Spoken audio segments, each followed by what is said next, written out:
I'm Kearon, Chief Juicer of Brain Juicer.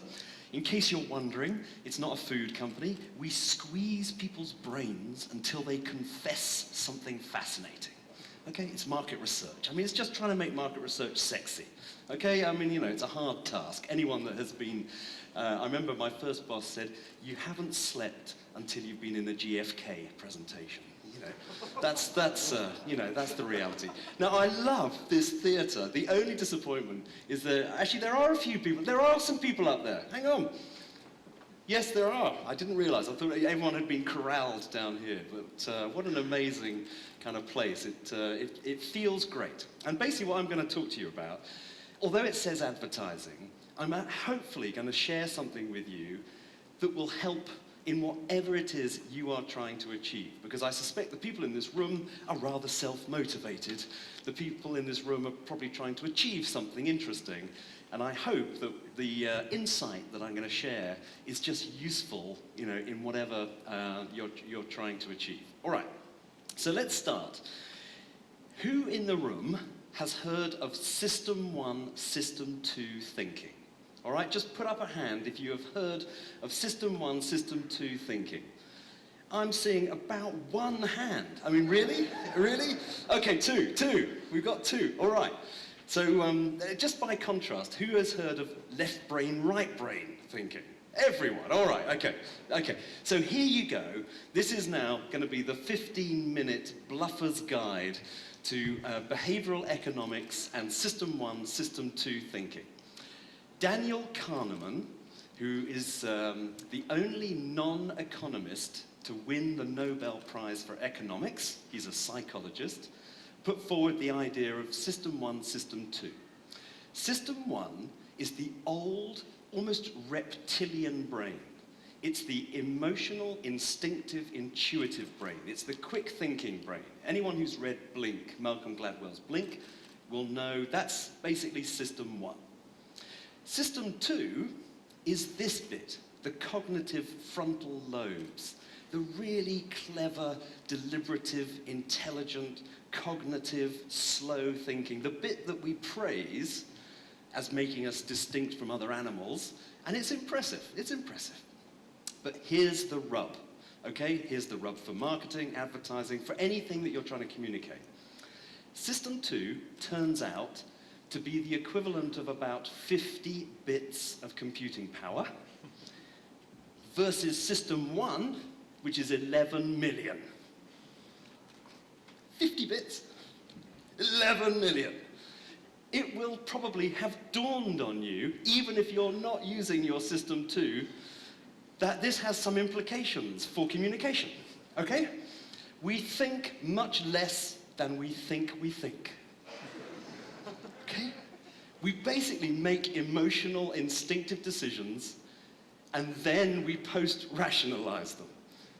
So the best phrase that I heard recently, I loved this, it turns out that our System 2 frontal lobes, which our own sense is that it's the Oval Office of our decision-making, turns out to be the press office.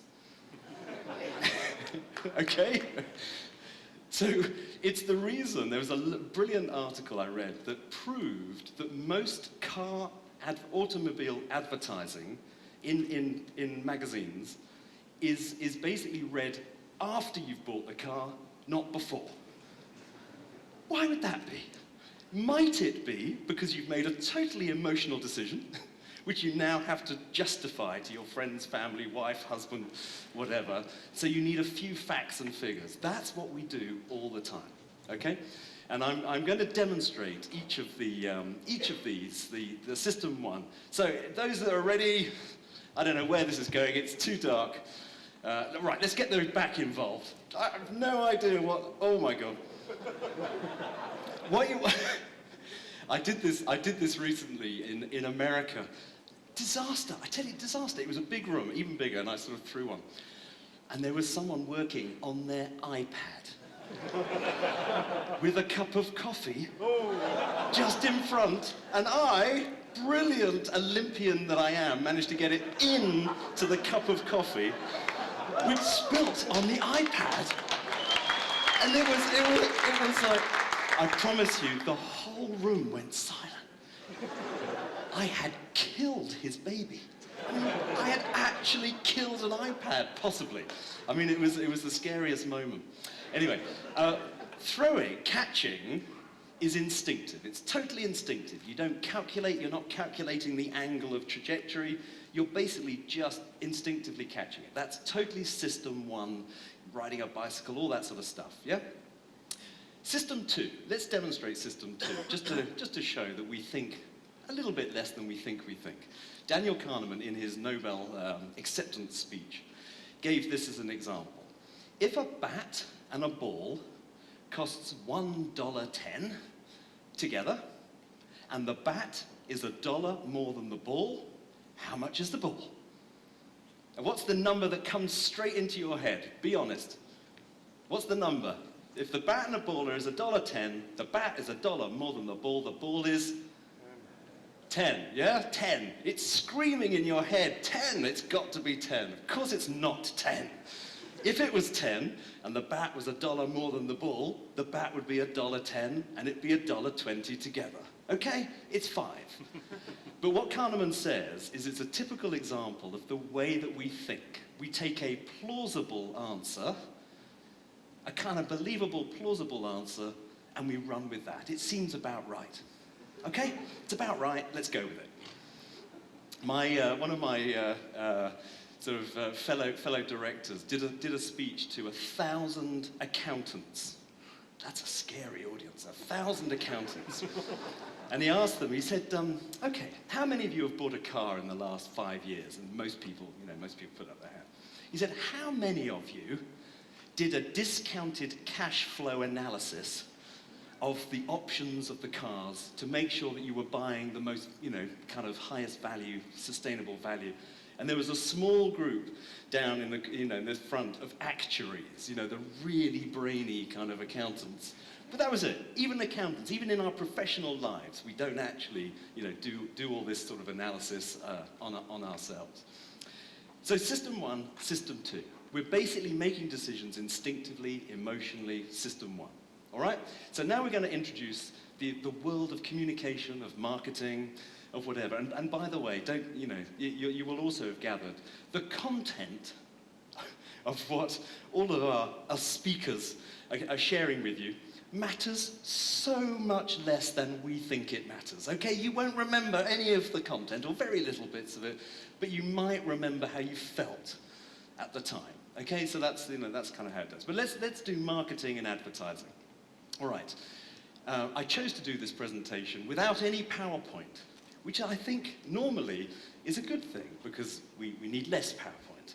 I apologize because on this occasion it means that you've only got English, no pictures to give you any clues. But how do you demonstrate what makes famous advertising famous without showing any adverts? Well, I will give you an example. Now, just one Cornetto, give it to me, delicious ice cream from Italy. Now, for those of you that were in England, you will remember this advert because, in fact, it's the only advert that anyone ever remembers for Cornetto handheld ice creams. It ran between 1976 and 1979. It hasn't run since, and it made the brand leader. And your version of this might be something like Haribo macht Kinder froh. Okay? Yeah? Okay, you're with me? I'm not saying that you have to sing the damn advert. Just examples, just illustrating. And the point about these adverts is they have almost no content. Okay? The most famous adverts ever that create massive commercial effect have almost no message. Okay? Whereas most adverts that you are subjected to on a nightly, daily, weekly basis try and shove messages into you, yeah? Because it seems plausible, remember Kahneman's plausibility, it seems plausible that advertising and communication works like this. It's like a fist of a brand proposition wrapped in a velvet glove of emotion, okay? Emotion has a role, but it's a carrier. It's like a Trojan horse for the message, yeah? So it's you know, the emotion is just a trick. Well, no. It turns out that the emotion and how you feel is the damn point, okay? It becomes part of the brand. If you think of any, you know, famous adverts from childhood or whatever, it's actually the advert. The advert isn't a way of communicating the unique selling proposition of the brand. It becomes part of the brand, okay? That's the point. The point is we are emotional animals and we make decisions emotionally. The world's biggest advertising pre-testing company is called Millward Brown. I don't know, has anyone in the room had the misfortune to be on the other end of a Millward Brown? Probably a few. Anyway, yes, Ozzy has. Well, as far as I'm concerned, one of my many missions, but this is one for today, is Millward Brown are going down. Okay? Really, Millward Brown are measuring fist of a proposition wrapped in a velvet glove of emotion. I personally have copies of some very famous adverts that created brand leaders that failed Millward Brown. The Cadbury Gorilla in the UK has been a huge, phenomenal success. For those of you that haven't seen this, it's a man in a gorilla suit playing drums to Phil Collins in the Air Tonight. It's mad. It's just mad, but joyous. It makes you laugh. It makes you just smile. It's got nothing to do with chocolate. No one really remembered at first that it was for Cadbury, and it basically has been the single most successful advert they have ever made. How can an advert work if you can't remember the name of it afterwards? Yeah, that's the question I nearly always after this talk get asked by serious clients who are spending serious millions of euros on serious advertising, producing serious commercial end. How can it work? Well, because System 1, System 2, market research is System 2. I'm asking you experience this advert, System 1. You love it. It's joyous. Then I come along with my clipboard and I ask you a System 2 question. Yeah, can you remember the advert? What was the message of the advert? No, can't remember, I just loved it. Okay? When I'm actually in the shop and I'm hungry and I fancy something, all I need to do is see Cadbury, or I see a little bit of purple, which is their colour, and all of that emotional stuff floods back. And that's how it works. It works because actually when you're making an emotional decision, you recall emotional stuff, and that's kind of, you know, how famous adverts work. Okay, so if emotion is important, how do you measure emotion? Yeah, it's kind of important. There is a guy called Paul Ekman. If anyone has watched, there's a US series called Lie to Me, and Lie to Me, basically Dr. Lightman, and it's all based on Dr. Ekman's stuff, and he says there are 7 emotions, okay? And to finish this, I'm going to demonstrate the 7 emotions to you, because the best way to demonstrate it is you have to feel it, okay? So, emotion number 1 of 7, happiness. All right, so what I want you to do is I want you to pull a big smile. Even if you're feeling miserable and you just want to get to the Cafe and Kuchen, okay? Just big smile. And, okay, really big, and then just add a little chuckle. just add a little chuckle. There's a in India, there's this laughter sort of therapy, which is, you know, it feels as bonkers as that did, by the way. Fear is the second. So happiness is the first, fear is the second. Sadness is the third. So whether it be, you know, last night's football stadium disaster in Egypt. And the thing about sadness is it's very passive and it pulls you towards. So if someone is sad, the purpose of sadness is that it pulls people to help you. Yeah? Sadness then, if you like, you know, so if it was starvation in Africa or so, you know, can lead to anger. And anger is much more active, as it sounds. You know, you've got to actually turn, you know, sadness into anger in order to get people to do something. So I don't know how big it was here, but Bob Geldof, who did Live Aid, and is famous in the UK.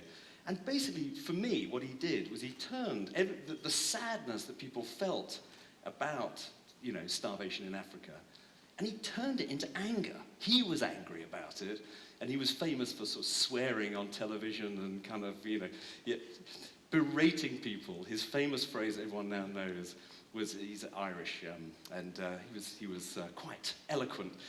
After about 4 hours of bands playing and people weren't donating very much, he just came on television, came straight up to the camera and says, "Give us your fucking money."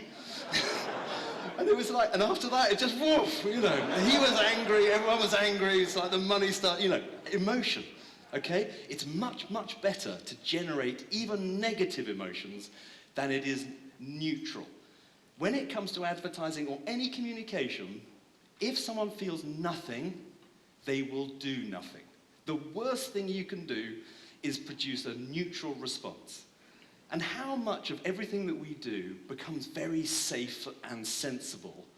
Yeah, and it shouldn't be safe and sensible. It needs to have some edge in order to provoke you to feel something. Ryanair's tagline should be "the world's worst airline and proud of it." But they make you mad as hell, but you feel something. Airlines that are totally neutral are actually worse off than that. The other emotion that's interesting is contempt. Contempt is a difficult one, but it's that look. When someone gives you a complete look, when people are arguing politics, you often get contempt. There's a total lack of respect for the other person, yeah? The other interesting thing about contempt, here you go, you're going to learn something else, which I hope you'll never have to use. There is a psychologist in the west coast of America who has a 94% successful prediction rate on whether marriages, whether couples who come to him for therapy will split up or stay together. He never meets them, okay? He's never met any of these couples. What he does is he gets them into a room and they have to argue about a familiar argument. So pick something that you always argue about, and they film them. And they film them for, 20 minutes, 30 minutes. And he watches the film, and all he's looking for is contempt. So if the couples shout and scream and they're angry and they're sad and they're crying, and that's fine. You'll stay together. Okay, that's just normal, that's human. If there's contempt between them, that's the killer. Yeah, that's the killer in relationships. It's also, if people feel contempt about a brand, it's a killer as well. So maybe Ryanair may not be so good, I don't know. So we've got the emotions, okay? So we've got happiness, we've got fear. One that I've missed out. How could I possibly miss out? I'm not going to throw these because no one else will see them. But can you see these? Disgust. This is, I'm glad to say, a fake dog turd. Okay? This is a piece of poo, and this is a piece of poo. And I went into the local joke shop in Cambridge, where I live, to buy 4 of these. And I went with my 11-year-old son, he's my youngest, and he came in and I bought 4. And he looked at me and he said, "What are you buying? What are you buying, 4 for?" And I promise you, this was the first time in his life he'd ever asked. I said, "Well, it's for a talk. I'm giving a talk, and they're for the talk." And he looked at me and he said, "What do you do?"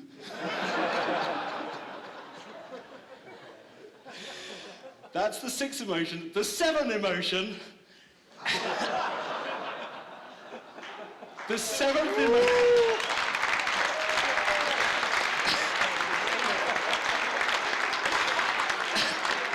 The 7th emotion is surprise. At this point, you may be feeling some of the other emotions too, including the last one of disgust, contempt, and possibly not happiness. Although my favorite tweet of last year, when I did this in America, I thought I'd get arrested, was somebody said, "The chief juicer has just mooned us. I think we liked it."